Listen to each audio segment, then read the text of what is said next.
So, I want to talk to you about your English learning journey from the very beginning when you first learned how to say things like hello, all the way up to the point where maybe you feel like you've achieved English fluency. That's coming up.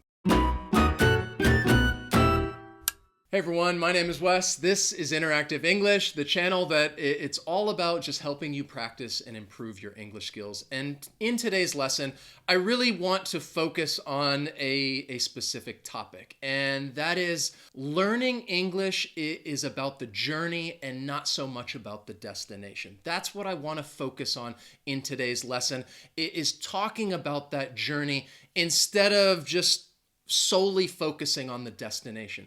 Because when people begin learning English or any other language for that matter, people tend to think about, okay, where do I want to end up? What is the destination?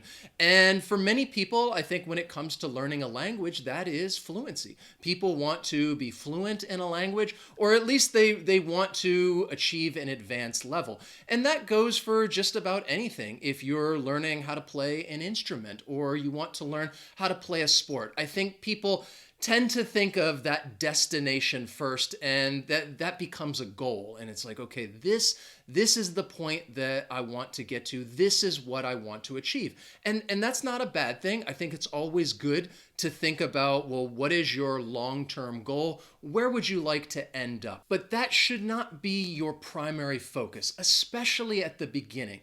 Because if you are just focused on that outcome of becoming fluent, it could be a little daunting. It could be a little overwhelming, because then you start thinking about all the things that you need to do, that you need to put a lot of time and energy into this. You need to maybe take some classes. You're going to need to read a lot of books, watch a lot of videos. And when you start thinking about that, somebody could think to themselves, well, this is just going to be way too challenging. It's going to be way too difficult. They may want to give up, or they may just stop altogether. And that's not what I want learners to do.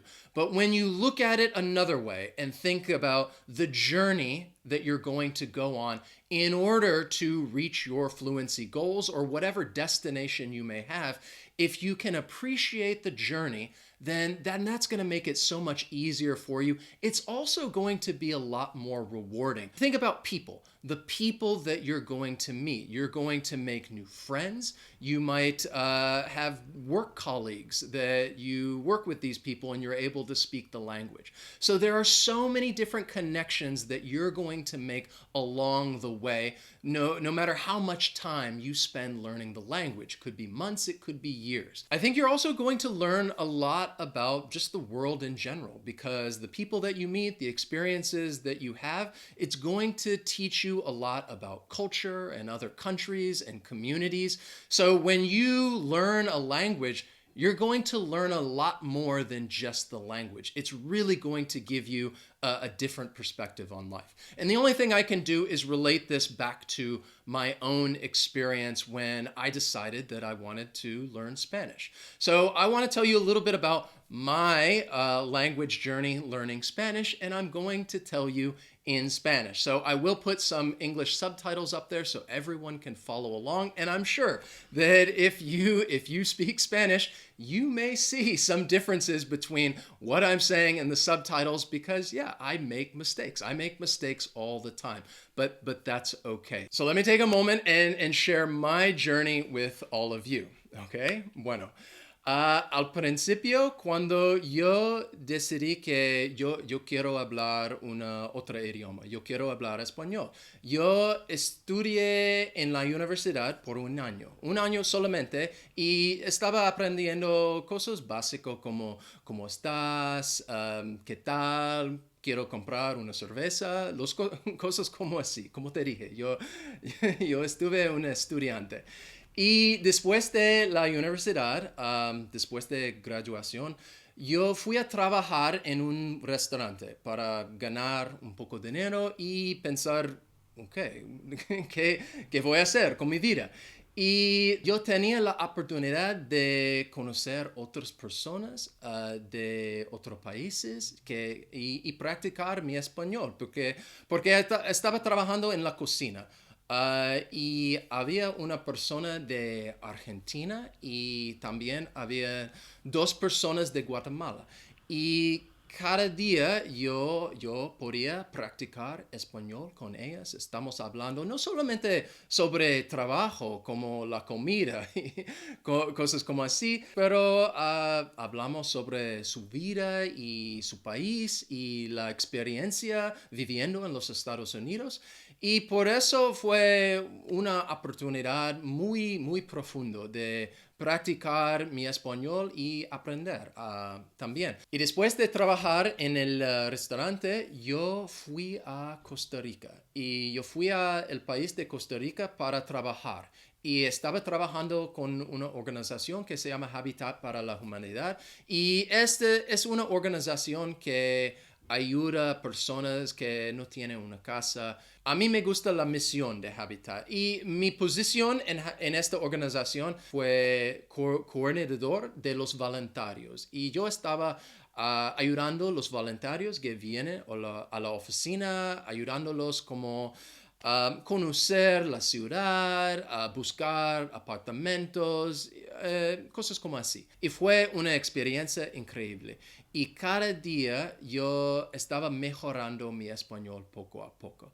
Y al final de esta experiencia, mi destino ha cambiado, porque originalmente yo pensaba que yo quiero aprender español y hablar perfecto. Y eso, eso no lo que pasó, pero eso está bien.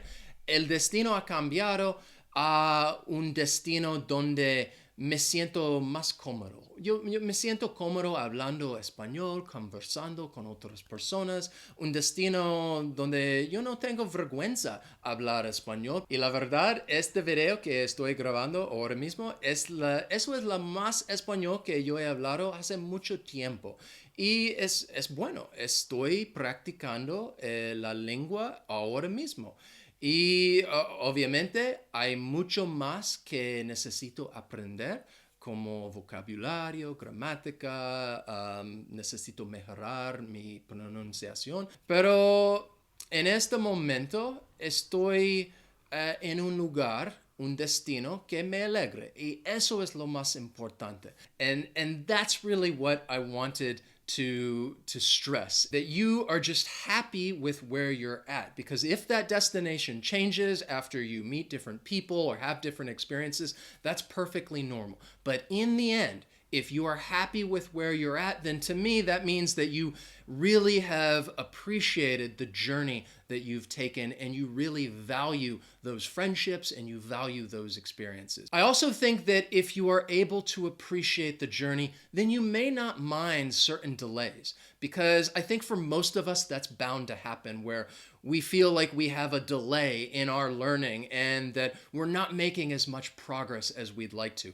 And I can sympathize with all of you out there who may feel that way right now, because when it comes to learning a language, I'm a slow learner. I'm not somebody who picks up a language quickly and can just achieve all of their goals immediately. It takes me a long time. And even if you're moving slowly, as long as you continue, you will get to your destination. So, what I'd like you to do right now, if you feel like sharing, is, well, tell me about your journey learning English. Tell me about some of the people that you've met, the experiences that you've had, and why you think it is rewarding. And I would love it if you would share a little bit about your journey with me down below in the comments. If you enjoyed this lesson, please hit that like button. As always, thanks so much for watching, and I will see you next time. Adios. Hasta luego.